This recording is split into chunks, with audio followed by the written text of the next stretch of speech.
This episode is brought to you by Hill's Pet Nutrition.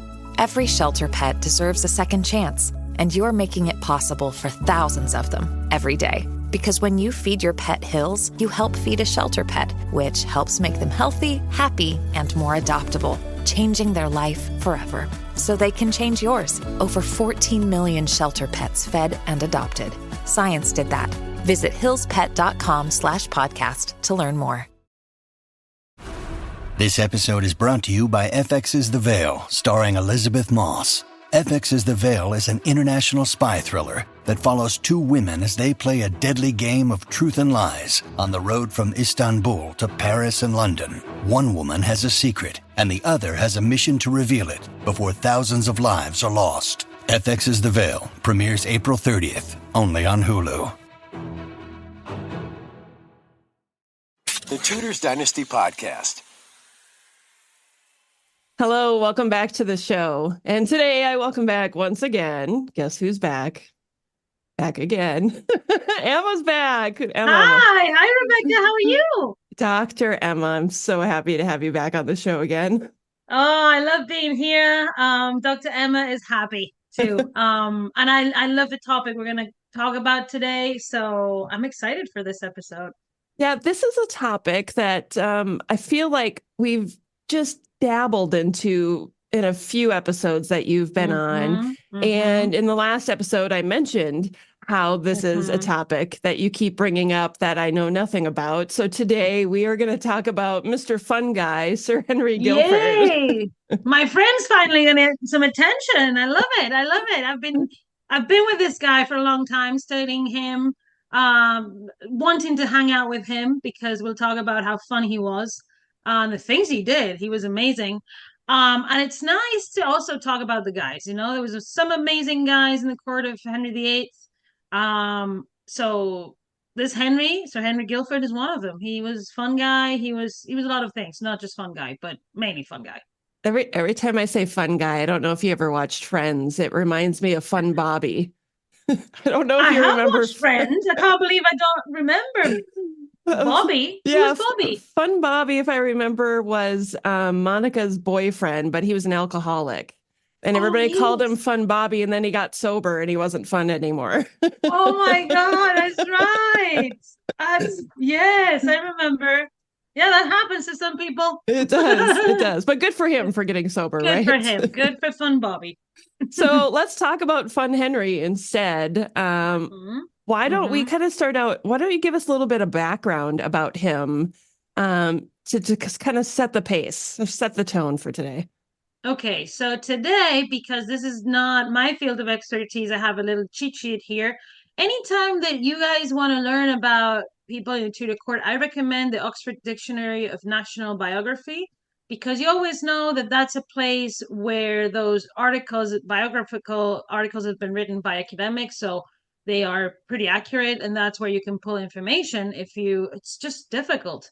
Also, for more updated information, Melita Thomas just published a book on all the Tudor, the court, the names. So there's different sources. I always go to the Oxford Dictionary of National Biography, and Sir Henry Guildford was the son of Richard Guildford, Sir Richard Guildford, by a second marriage to Joan, the sister of St. Nicholas Vaux, the first Baron Vaux. Well, the names in English is so difficult when you don't know them. But what I want to talk about his childhood is we don't know a lot of it, but we do know he was born in 1489. So he is between the ages of between Katherine of Aragon and Henry VIII. Katherine of Aragon was born in 85, Henry VIII in 91. So he's a couple years older than Henry VIII and kind of grows up with him. And when Henry becomes king, Sir Henry Guildford becomes someone very prominent in his court, especially because he is the party guy. He organizes the revels and the parties. It's interesting because when we hear about friends at court of Henry VIII, the first one that we always think of is Charles Brandon, right? Right, right. I wonder why, though. Is it because we like Charles Brandon? Because we like certain show that Are we gonna Charles start? Brandon? Are we gonna start talking about Henry Cavill again? Maybe, maybe. You know, it's in the news today, so maybe. If only the real Charles Brandon looked like Henry Cavill. That's the only way he looks in my mind. So, Right. no, but you're right. You're right. But you know, Suffolk is a very important person later in the reign of Henry VIII, especially during the divorce proceedings, and that's why I think he becomes a relevant person. Henry sends him to Catherine to tell her the news, to to a lot of things. So he marries the king's sister. He becomes relevant because of that. But Sir Henry Guildford had always been part of his group of friends too, when he first became king, and he was a couple years older than him. And then because he's friends with the king, he starts doing amazing things. And for example, he goes to Spain and fights with Ferdinand of Aragon and is knighted in Burgos because of his contributions to the war of the all the uprisings again in Granada and all that area. And he's granted a pomegranate in his coat of arms. So he's linked to Catherine of Aragon by those things of service to her father, right? So he's also linked to the Spanish monarchy. And then when he comes back to England after that, he obviously, the young king, is super proud of him and also gives him more and more offices and more places in his court. And he just becomes someone really relevant.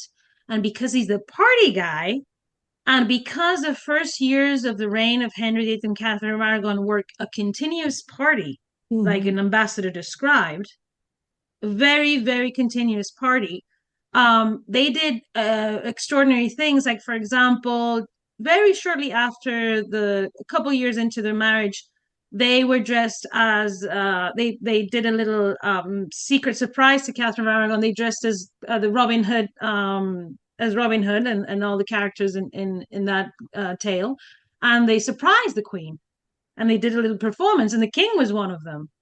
So Sir Henry Guildford was always there to provide the we think about parties like, oh, it's a lot of fun, but they are at the core of artistic innovation, and that's why I started studying them so much.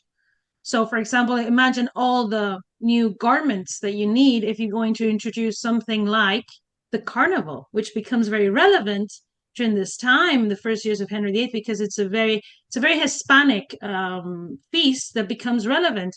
And in the first year, they dressed as Turks because Catherine has brought a lot of those garments that resemble the fashion of the Ottoman Empire, and so it's just and this there's also a lot of innovation in terms of a lot of influence from her Flemish side. So there's a lot, the women receive a lot of new garments in the Flemish style. There's a revolution in the fashion with these feasts and these festivals that become so relevant in the first years of the reign of Henry VIII. She brings such a big dowry, and Sir Henry Guildford uses those everything that she brought to make these parties. So he's the one, for example, to organize when little Henry, the ninth was born in 1511. He's the one to organize the Epiphany in the Queen's chamber, and it's the first time that terracotta is used to make pomegranates. So we have accounts of molds of pomegranates for terracotta. This is a new medium. This is a new way of producing art in England, because it was Italian sculptor Pietro Torrigiano who introduced terracotta. To what this is telling us is that the partnership between Sir Henry Guildford and Catherine of Aragon brought artists to England like Pietro Torrigiano and later on Hans Holbein the Younger. So this is how relevant organizing the parties is. Right? Yeah. Yeah. And I think it's so easy for us to forget that Katherine of Aragon came over here with her own cultural influences and that they were actually enacted at Tudor court, that it wasn't just all English stuff all the time. She brought her own stuff along and influenced the court as well.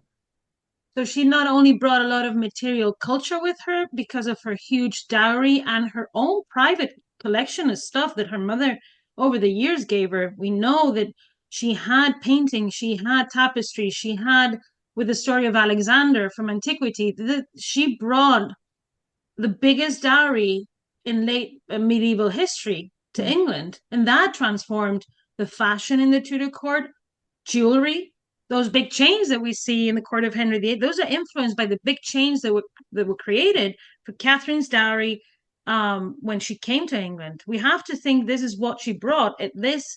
I studied this dowry for my master's dissertation, and it was Queen Isabella was paying for 2 to 5 years for this humongous dowry because a great big part of it was in jewels and plate. And also, she had to be fully serviced to be Princess of Wales and eventually Queen of England, bringing her own stuff too, bringing her own chapel, bringing her own, all of this, all these objects and ideas, because she was raised in that way that we've been talking about, that Renaissance new way for women in Spain. There's a revolution in the Tudor court when this dowry becomes part of the royal collection, Henry's royal collection, right? And in return, Henry gives her the biggest endowment, jointer, ever, because he has to reciprocate that. So she's the richest Queen of England in many respects in I don't know, in history. I would have to reflect on this, but probably. I think we always hear about how when Henry VIII came to the throne, his father had left him all this money in the coffers, that we don't hear that Catherine had so much money that she brought. It always seems like Henry had all the money. He wanted to have all the fun, but she brought some too. That's interesting to see that side. She brought a lot of money, tons and tons of money, jewels, plate. I mean, it was in England for all the time that Catherine was there, but it was in the possession of her camarero, her in her household, because it was her dowry until she was married. So until she marries him, and the documents are there where she, as soon as Henry VII dies, some of the first documents are Catherine giving to Henry her dower and him accepting it as her husband. So and then everything that she owned that she had brought from Spain goes into the royal household. She receives these castles and residences and places from Henry, and that's where she puts her stuff, right? So Baynard's castle was the one that she received in London, the main one. And this was near Blackfriars. This was in the heart of the Thames too. It had one of the only workable ports, Queenhithe. So this was a crucial place for her to control, especially, for example, during her regency in 1513. And so what I'm saying is that all this stuff that she brought and all the money she receives because she brought all this stuff makes her very powerful immediately. Then we have to remember that in 1509, Henry is 17 and Catherine is 24, and she's a full-on diplomat, ambassadress. And she has the key to Ferdinand of Aragon, not Henry. She's the one that has the key to her father. She's the one. Ambassadors bring letters credential letters to the king and to the queen too. For the first 6 years and later on the Spanish monarchy always. She was the one that was dealing with all the Spanish affairs and by extension with the Habsburgs. And Sir Henry Guildford is someone that goes to serve Ferdinand to have stronger bonds because, for example, he's the keeper of Leeds Castle in Kent that had belonged to someone like Eleanor of Castile that we talked about in the previous episode. So these are all connections between courtiers of the court of Henry VIII and the Spanish alliance. So Henry Guildford is crucial for this. So clearly she appreciated him as much as Henry VIII did. Yes. And yes. And because he was Henry's friend, and she was very smart, she also wanted him close. And because he was in charge of all these rebels and things, she had the international contacts to bring all the information that Henry wanted. Henry had been brought up to be a Renaissance prince, Henry VIII. He was a Renaissance prince, and he wanted the best and only the best. And Catherine helped him, and Henry Guildford had those contacts. I mean, he had been knighted by Ferdinand in Burgos. He had seen the architectonic, for example, revolution in Burgos that was happening with these big chapels full of heraldry that are magnificent in the late Gothic style. He had seen the things in Granada. He had been, and Henry Guildford went to Holy Land too. This is a traveled guy. So she likes him because she had a book on the traveling to Holy Land. So Catherine of Aragon, that was an idea for her, for any Christian person. That was an idea of a pilgrimage to Holy Land, was like amazing. So she would have talked to him about these things. She would have been so proud of him when he went to fight for her dad in Spain. Yeah. Imagine, you're gonna like that guy. Of course you're gonna like him. and then he brings back all these fun things to do at court, and you mentioned carnivals. Like I want to know dances. So he introduces Moorish dances. So the influence of Islam in Hispanic culture at this time is amazing and great. So things when we see, for example, the Holbein portraits, and Sir Henry Guildford is painted, and his wife are painted by Holbein. When we see, for example, these Turkish carpets, these are coming from the Spanish monarchy. They're not coming directly from Turkey. There is evidence that Cardinal Wolsey mentions once that he's waiting for all these carpets, for Charles V to send him all these carpets that he wants from in the Turkish style. So this is what the Spanish monarchy is providing. The Spanish monarchy is providing magnificence to the Tudor court like never before. This opulence that we see in the Tudor court in the time of Henry VIII has come from the exchanges with the Spanish monarchy, mainly. Wow. Through Katherine of Aragon, obviously. So, wow. Yeah. I feel like there's so much to this that it's a side of Tudor court that we don't hear about very often. I'm going to quote Melanie Taylor here. Art historians know. Maria Hayward knows. She's written about this. She studies dress and fashion in the Tudor court. She's pointed out how Spanish fashion was essential to Catherine of Aragon to assert her power, and how it influenced the dresses in England. I think it's still not widely known, maybe, but it's definitely something that I think there's already works that have pointed it out. It's just a matter of for it becoming more mainstream to understand that, for example, the Renaissance doesn't come into England always from Italy and France. It also comes from Spain. Yeah. And sometimes the art of Italy comes, and mainly like someone like Pietro Torrigiano, who's an Italian, but he has worked for Spanish patrons in Italy. Well, Pietro Torrigiano, who works with Sir Henry Guildford in that first, he's the one to carve the tombs of Henry VII, Elizabeth of York, and Margaret Beaufort. That is done in the reign of Henry VIII, when he's only like a teenager, and Catherine of Aragon is mainly ruling for him. Yeah. So then this revolution in the sculpture, it doesn't. After him, there's nothing like it, and this is the reason why. Is because, but they're doing the same thing for the tomb of Catherine's sister in Avila. So there's an Italian artist, Domenico Fancelli, who is commissioned to do a tomb that's very similar to the one of Henry VIII and Elizabeth of York by Ferdinand. And now that I think of it, it's just after Henry VIII has been with him. It's Henry Guildford, sorry. Interesting. Yes. There's more contact with the Spanish court at this time especially this part of Henry VIII's reign is very understudied, the first 5 years. And they're crucial because when he becomes an international figure, and it's when Catherine of Aragon basically rules for him until Wolsey takes over. there's a lot more that needs to be said about this time, because this is when the Tudor court really gets transformed into a Renaissance court. And they built an armada to be able to fight in Europe for this war that Catherine has gotten Henry into with the League of Cambrai to fight in France. That's why he captures Terouanne and Tournai in 1513, fighting with Maximilian, the emperor.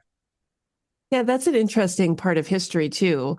We always European history. Exactly. Yeah, we always just think, oh, Henry wanted to beat the French, or he wanted to be a French king, but there's more to it than what we originally or initially see. He calls Ferdinand of Aragon my father. He considers Ferdinand of Aragon the guy he's looking up to. And Ferdinand of Aragon is in the climax of his power. He conquers Navarre in 1512 in a mission that the English troops failed to provide the support that they were going to do. Apparently they all got drunk. I can't blame them. A lot of pressure at wartime, right? But the following year is when Henry's like, okay, I'm going to France and I'll fight with the emperor. And they capture those two cities, right, in the north of France.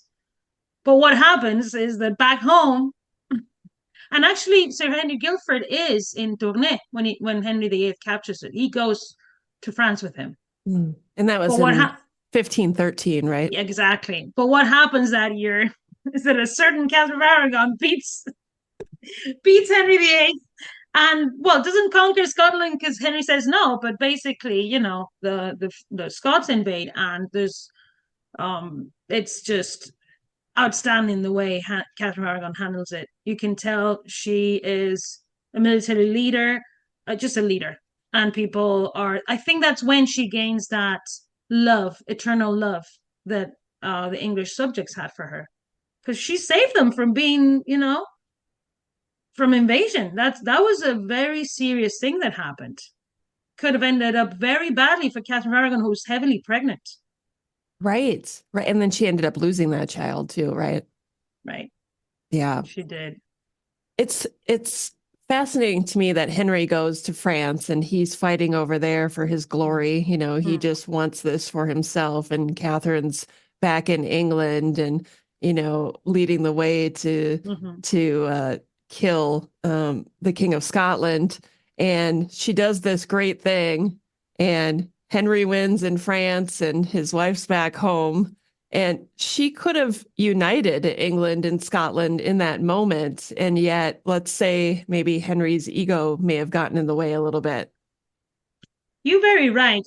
There's a letter that not a lot of people know that she wrote was intercepted by the Italians going to it was translated into Italian. I think into Italian, yes. That she writes. This is in this letter, for all that I've said, that she was a nice person and she had a calm demeanor, not in wartime. She was ruthless, she was bloodthirsty, and it's almost like you're reading and you're like, whoa, this woman is dangerous. She tells Henry basically, but I see the gravity of the situation. So the King of Scotland invades because he's an ally of the King of France. And it's not just a terrestrial invasion through the border. It's also there's ships, the ships that the French send to the Scots. This is a full-on European war.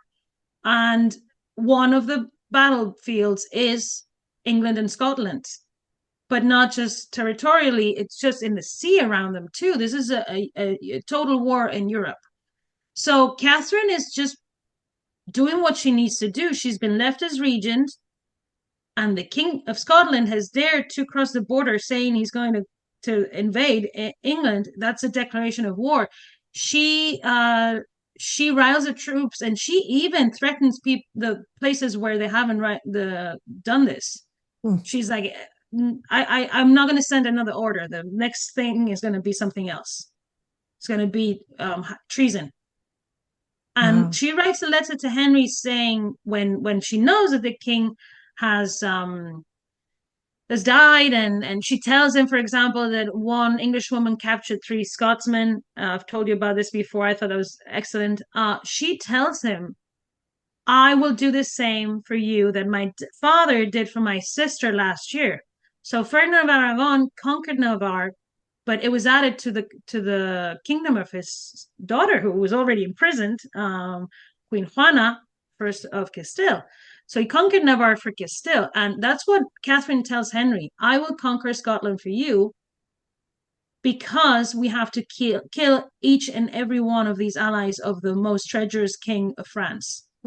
She hates the king of France above all people, and that's it's an ally that is doing damage to her when she's left regent, and she has the heir to the English throne in her belly. Right. So she's, I think, because of the trauma of war when she was a child, because she grew up, in wartime, I think that kicked in, and it was just like the best way to defend yourself is the best possible attack, and we can do it because we're England, and she also does a very, very good speech to the troops.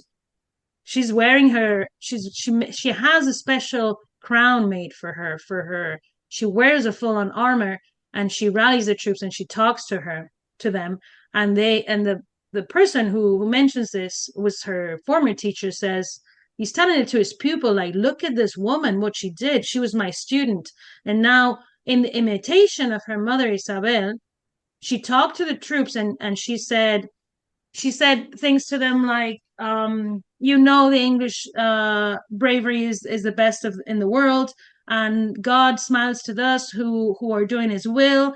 So she really gives a speech that this guy says fires the troops. So Yeah. she's a military leader, and people respect her because she's gotten them into the war too. I think she feels that pressure. She's negotiated this. So she's like, it's my time to shine, and I'll show to Henry what I can do. And she does it to protect her child, obviously, and the Tudors, really. I mean, Henry should have done a bit more of a fuss that she did that, really, shouldn't he? But he couldn't take it. Right. He couldn't. It makes me wonder. I think it was Thomas Howard, the second Duke of Norfolk, who was by her side during all of this, what he thought of her, because I'm sure he hadn't seen anything like that before, especially with like Elizabeth of York. She always seems so much more docile by comparison. I'm sure Margaret Beaufort had a reputation of advising the king on difficult times. I'm sure that before the battle and all those things, he was with his mom. So I think there was precedence of strong females in the inception of the Tudor dynasty with Margaret, because she's really a survivor from the War of Roses, isn't she? Yeah, she is. And I think that idea of that permanent war was what united really Catherine with her subjects, her military subjects, like these guys, like Norfolk, because she came from a war zone too, and from a similar dynastic problem, and yet her mother had come above all that and ruled and had become, and everybody knew about Isabella of Castile and her ability to become a protective figure, especially when pregnant during wartime. Because it's the promise of if you win this, I'm bringing the most powerful monarch, because she was married to Ferdinand of Aragon. I think people saw Henry and Catherine a lot like they saw They're the new Ferdinand and Isabella. That's fascinating. I've never thought of it that way before, but that's a good point. Oh yeah, and I'm sure Henry wanted that. Doesn't want to be like And for Henry, it must have been so exotic to hear about his mother and father-in-law all the time, to exchange letters. Oh, by the way, this is really funny. So, Henry VIII writes a letter to Ferdinand of Aragon, and he's basically just like, "I love you so much.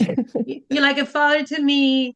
I'm obsessed with you." And Ferdinand writes back to Catherine, and he's like, "Do you mind if I just you and I don't need him to write me letters. I can tell you what I need to do." Can we just keep your husband out of this? Yeah. Can you just, doesn't he have a joust to be at? Right. So now I have to bring up the moniker for Henry VIII that we discussed after the show, Oh, yes. after the last show, because you were talking about, how we have these guys that are named, of course, the handsome and the wise and the bold and all of that. So I think Henry VIII should be Henry the Tool. Henry the Tool. Everybody uses him. Right. So he was such a tool. He really was. He was. I mean, I'm sure it must have been fun to party with Henry VIII at the Yeah. beginning of his reign. He was, he was young, he was funny. At Arthur and Catherine's wedding, um, he took off his jacket and danced and this and that and the other. And then I think he's fascinated because he meets people like Erasmus of Rotterdam, where he's still a child, and Catherine of Aragon. He's fascinated by Europe too, by the continent. Yeah. And he goes to I mean, for an English king, he goes a lot to the continent. He's like, every other day, he's like, I think we should have a diplomatic meeting in France. Which is a bit telling of his power. If he was so powerful, the French king was never in England, really. Right. Right. Charles V went to visit him went to visit his aunt. The description of how Charles V arrives, for example, and there's a whole ceremonial, and the last part is his aunt waiting him in the staircase. Mm. And he goes and kneels in front of the Queen of England, the most powerful man in the world, goes to England, does this whole thing, greets Henry, goes through all these things. Everybody's so excited, and then goes up some stairs and kneels in front of the Queen of England. And she's like, come on, Race, you're fine. Imagine having that woman do all those things for you, bring the emperor to your kingdom, Right. call you uncle. Yeah, right? she is so underrated, isn't she? I know. We're trying. We're trying really hard. We're trying. It's taking me 15 years of my life to like start having people listen to this. Yes. Well, her story is fascinating. And it is. And we talked about Francis I in France and Sir Henry Guildford. And I'm curious because we've touched base before on the Field of Cloth of Gold. Yes. Is there a connection to Sir Henry Guildford there as well? There's many because he's in charge of all these things. That, I mean, the Field of Cloth of Gold was a big revel, really, a big party. Yeah. That's what it was. So everyone in the Tudor court that was someone in that sense was involved, obviously, and vice versa. And Sir Henry Guildford and Francis I have a deep connection, and I want to talk about this because it's telling of the strategy that Henry VIII and Francis and other people used to neutralize Catherine of Aragon's power. So because Sir Henry Guildford is someone that is so strongly connected to the Spanish alliance, eventually, when Francis wants to win him over, he grants him a pension.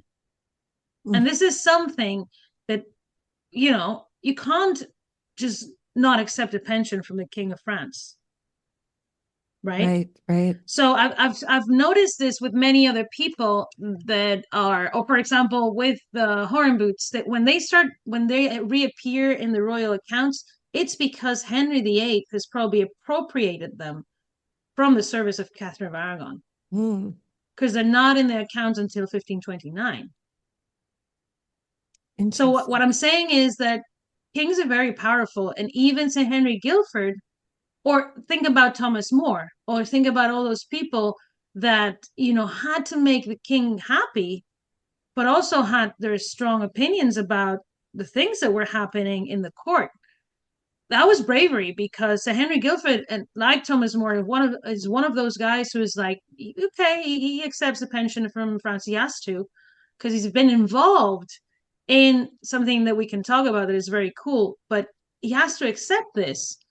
But then as soon as he can, he just makes it clear that he's not happy with what's happening in front of Henry, and actually has, like we've said, an encounter with Anne Boleyn that tells him, and I looked this up to see exactly what she told him. She told him that she would, when she would be queen, he wouldn't be the controller anymore. She would make sure of that. And this is when he said, "There's no need for that. I'm leaving." And he goes to Henry, and Henry is like, "You shouldn't listen to women," because Henry. Yeah, the tool.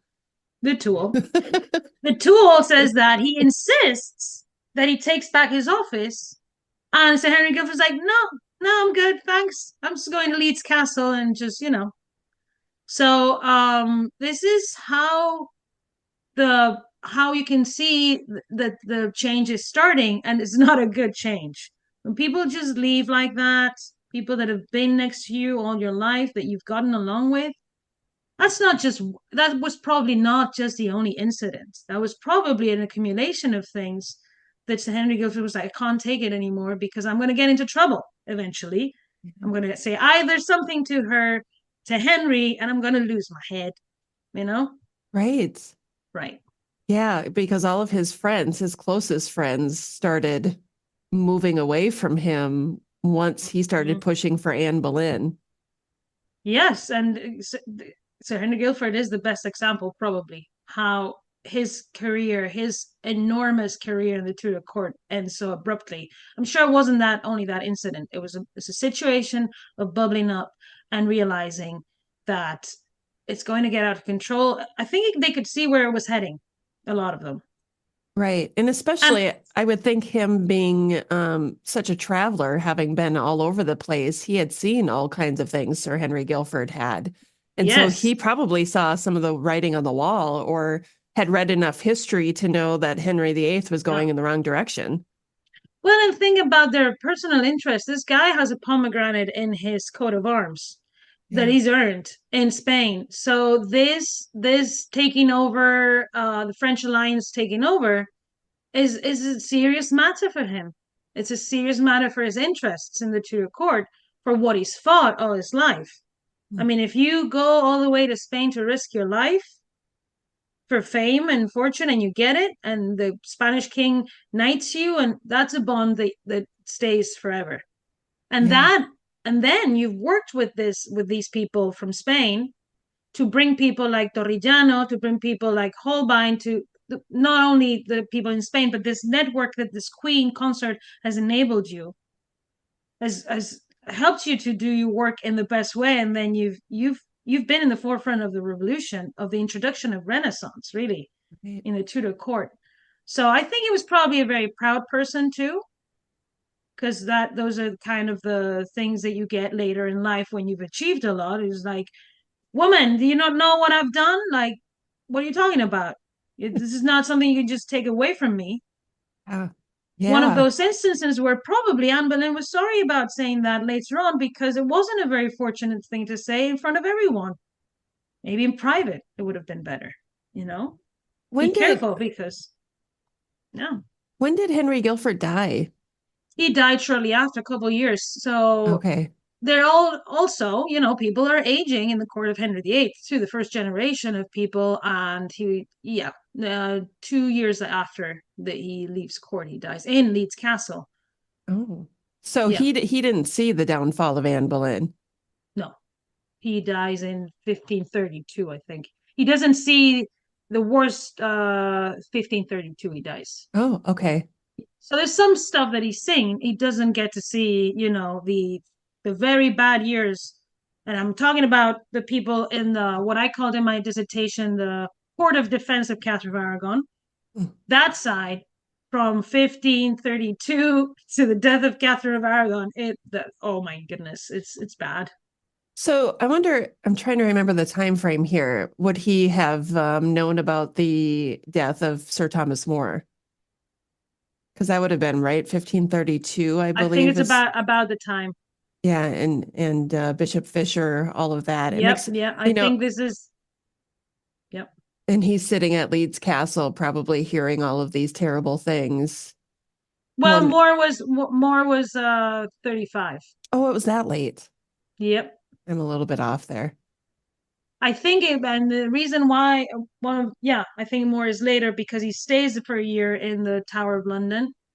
And it is really when Henry marries Anne and she's crowned in 1533. That's really when everyone starts to be persecuted. Right. First they're bullied, and then they're persecuted legally. Yeah. Okay. This is the time, 1529, when he had a Blackfriars trial. But then, for example, Juan Luis Vives is placed on house arrest, and then he flees. And so people are leaving. Yeah. Yeah. Sorry. I guess my timeline was a little bit off there, but I'm glad you clarified that, because it's difficult for me sometimes too, because there's a lot of things that happen very quickly, and a lot of people die. Yeah. A lot of people leave. It's difficult to keep track of all of this, but yeah, especially, and the last we have to think about, for example, the dissolution of the houses of Catherine of Aragon and Mary Tudor. That's around the time they said Henry Guildford dies. Okay. So there's different stages of their downfall too. At first is a legal battle, and it's not really known if Catherine might win, and she does win in Rome. Right. Right. And for the rest of the monarchs, like, for example, not for Francis, who wants to have Henry on his side, but for Charles V, she's always a Queen of England until she dies. Right. And his cousin is always a princess of England. She'll always be, Mary Tudor would always be to him the lawful and legitimate child. I mean, for Charles V, this was a great insult. Think about it. Yeah. All the Italian states were in favor of Catherine of Aragon. All the women in the Catholic world were in favor of Catherine of Aragon because the idea that a man could divorce you meant he could leave you without nothing. Yes. Marriage was a protection, really. And then it was, it's something, it's at the base really of the Catholic faith, right? Marriage and family, really. Yeah, till death do us part, right? Exactly. And then how can you, for example, we've talked about Henry Guildford losing it with Anne Boleyn because he gets all, oh, well, I'll leave and whatever. But the pressure is so high and the stakes are so high at this point that even Catherine of Aragon loses it sometimes. And when they come and tell her again, the king knows that you've never been married and this and that, she gets really upset and she says she first curses Henry in Latin. Yikes. He says something along the lines of shame on the man who casts away his wife. Oh. So, but it's in Latin, so it sounds very like, whoa, okay.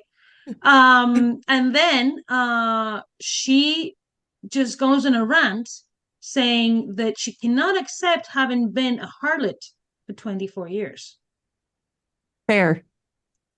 And that's what I don't think people who say she should have accepted that the marriage had ended. No marriage ended in the Middle Ages or the modern era. No marriage ended. It had to be annulled, which meant that, and then Henry and her, I mean, he wasn't saying Mary wasn't his. He was saying Mary was illegitimate. Right. He never doubted that Catherine of Aragon was faithful to him. He just doubted that the marriage had ever happened. I mean, come on. How can you accept that? How can Sir Henry Guildford, who admires you, accept that? How can Thomas More, who you've raised your daughters with, like, the daughters of Thomas More and Mary Tudor were close, they were being educated the same way, all these things, how can you accept that? You can't accept that. For a Catholic queen to accept that she had been, and she says harlot, I think she says prostitute later, she's very upset because the king is insulting her honor, her honesty in a public sphere, in a European public sphere. Yeah. I think anybody would feel that way, but especially I feel like the daughter of Isabella would feel that way. The youngest daughter, so the one that got the most time with her mother, the one that was the most similar to her. And also just the pressure of you have to be the most decent woman on this earth because you are my daughter and because God, that is, chastity was everything to the women in the Spanish monarchy. Everything. That's why you don't get accounts of them. Oh, she slept with so-and-so. Oh, you don't get those accounts with the women in the Spanish monarchy. You don't. Try to find one. You get other accounts like there were two prudes, that's what you get a lot. Yeah. They're just prudes. No, it's a mission to keep legitimacy intact. The women give the legitimacy, not the men. Really, if you think about it, it's the women. I love how we always just end up talking about Katherine of Aragon. Me too. It's But she inevitable. was, I mean, the topic is about her really because she has a partnership with Sir Henry Guildford, right? And he is one of the leaders of the Court of Defense. He's seen this revolution that she's enabled and these international relations that she's enabled, and he likes her, so he is defending her. So, and for example, it's just, to me it's obvious, but this has not been written about a lot. For example, when Holbein arrives to England, he arrives with letters of recommendation by Erasmus of Rotterdam. We know he goes and works with Thomas More and all those things. We talked about that book that I already mentioned, where there's a frontispiece by Holbein, is a book on matrimony written by Erasmus of Rotterdam, dedicated to Katherine of Aragon in 1526, referencing the work of a painter. So this happens in 1526. Holbein arrives, blah, blah, and he works at the first job he does for anyone in the royal court is for Henry Guildford. He entrusts him to paint a view of Therouanne. Therouanne, the city that Henry had captured in 1513 with Maximilian the Emperor. Right. And Holbein paints this view of Therouanne that's taken by boat from somewhere in London, I believe from Queenhithe, because it was probably painted in a painting workshop that Katherine of Aragon had in Baynard's Castle in Blackfriars. And that was taken up to Greenwich, where it was in full display when the French ambassadors that were going to bring the marriage offer of Francis I to marry Mary Tudor. So Katherine of Aragon's biggest enemy to marry his own daughter. Her own daughter. Yeah. So this view of Therouanne is in full display when the French ambassadors. Isn't that weird? If you're trying to make French to paint the city that you captured some time ago, and then when Henry's in the banquet, there's an account that says, and he told him, look, have you seen what we painted for you? This episode is brought to you by Bumble. So, you want to find someone you're compatible with, specifically someone who's ready for a serious connection, totally open to having kids in the future, is a tall, rock-climbing Libra, and loves rom-coms with vegan pizzas on Tuesdays just as much as you do. Bumble knows that you know exactly what's right for you. So whatever it is you're looking for, Bumble's features can help you find it. Date now on Bumble. It's so ridiculous. If that's not screaming, you can go back to France where you belong. Right. It's right? like diplomacy at its finest. Well, and then in those accounts where Holbein writes down what he uses, a lot of the colors are called Spanish brown, Spanish white. And a lot of the artists that are linked to the Spanish, a couple of artists that I'm studying that are linked to the Spanish monarchy are working in that project too. So I think this is the last time that Sir Henry Guildford and Katherine of Aragon try to neutralize the French alliance by trying to slap the ambassadors in the face, basically, with this painting of Therouanne, if you think about it. Remember when we did this, guys? Yeah. Remember, just a reminder, right? Yeah, know your place. And I'm sure that, Sir Henry Guildford, who had worked with many of the artists that came because of the Spanish alliance, told Holbein, make it look really Spanish. No, it's all those little crumbs. I call them sparks in my dissertation.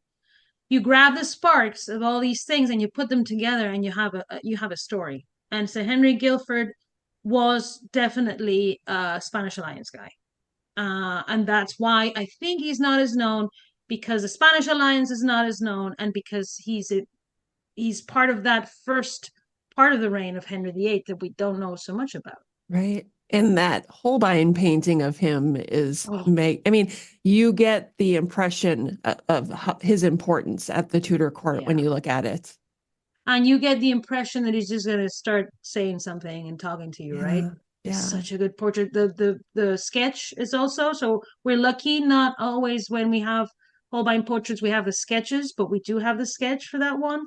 We have a painting of his wife, and she is dressed in very similar attire to one of the Horemboot miniatures of Catherine of Aragon that was copied by Hollard in the 17th century. So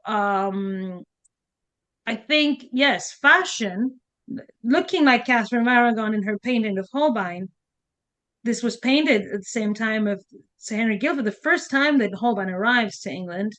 This is telling us that they're part of the court of defense of Catherine of Aragon. Wow. Because we know there's connections between Holbein and the Horreboots too. Every time you come on the show, it is so enlightening. And I'm so glad we got to talk about Sir Henry Guildford, the fun guy today, and his connection to Catherine of Aragon and Spain and his friendship with Henry VIII, because, I mean, as I've said before, we don't hear about him enough.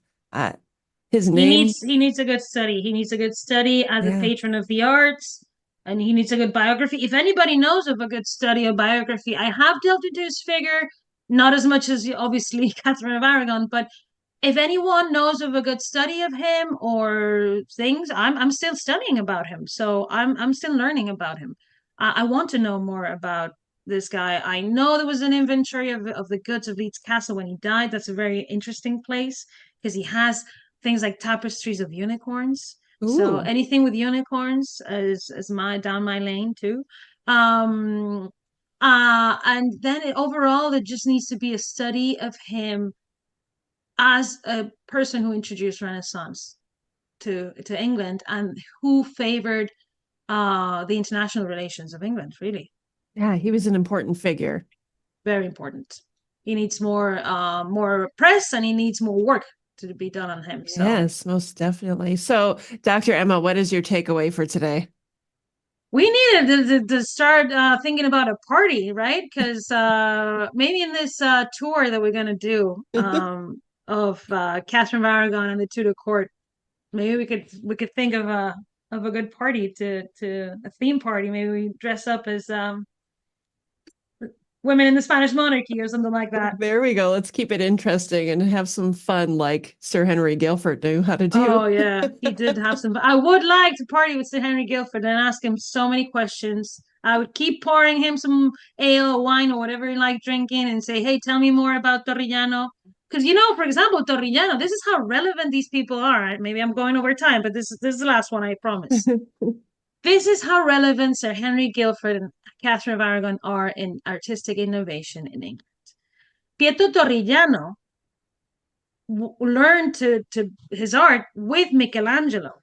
They were both together learning at the in a place that the Medici had to let artists learn about art. How wonderful is that, right? Right. And Torrellano and Michelangelo were working together there, and they were working on a project one day, and Michelangelo looks over and looks at Torrellano's work, and they're always it's a thing called in Italian paragone, which is like competition always between the arts. Is sculpture representing real life better? Is paintings represent? That's called paragone. And they were always like having these fights to see who was the best to represent real life, right? And Michelangelo looks over to Torrellano what he's doing, and he makes a comment. If something happens, he makes a comment. Something he says is not that, and Torrellano breaks Michelangelo's nose. No. He punches him in the face and breaks his nose. That's such a great story. And then, because everybody adores Michelangelo, he's called Il Divino Michelangelo. He's like, everybody knows he's a genius. The Medici are like, Torrellano, you have to leave now. Go away. What did you do, man? You can't break Michelangelo's nose. That's when he goes to Rome, and that's when he works for Spanish patrons. Then he goes to the court of Margaret of Austria to work on a sculpture of Mary Rose Tudor, who was betrothed to Charles V, nephew of Catherine of Aragon. And that's how he ends up in the Tudor court, creating pomegranate molds with Sir Henry Guildford for the Epiphany when Henry, Duke of Cornwall, was born. Margaret of Austria we've talked about this, was his godmother. So this is how Torrigiano arrives to, after breaking Michelangelo's nose, he gets a second chance in London with Katherine of Aragon.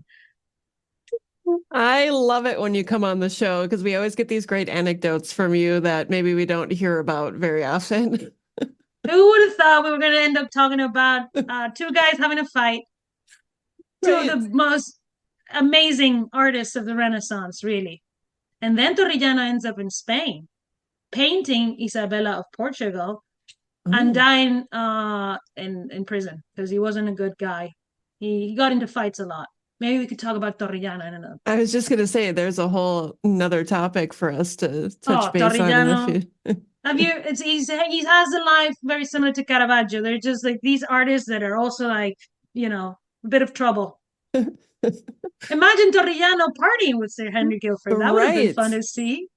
Do you think he broke any more noses in the Tudor court? Maybe he did. Probably. It sounds like maybe he had a little bit of a temper.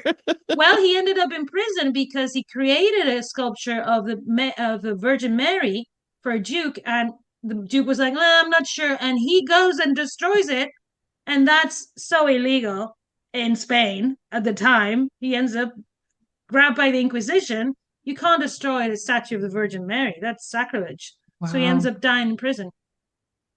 Interesting. See, always interesting story. Dr. Emma, thank you again for coming on today. I look forward to the next time we get to chat. Yeah. Thank you for bringing me. Have a great day, guys. The Tudors Dynasty Podcast.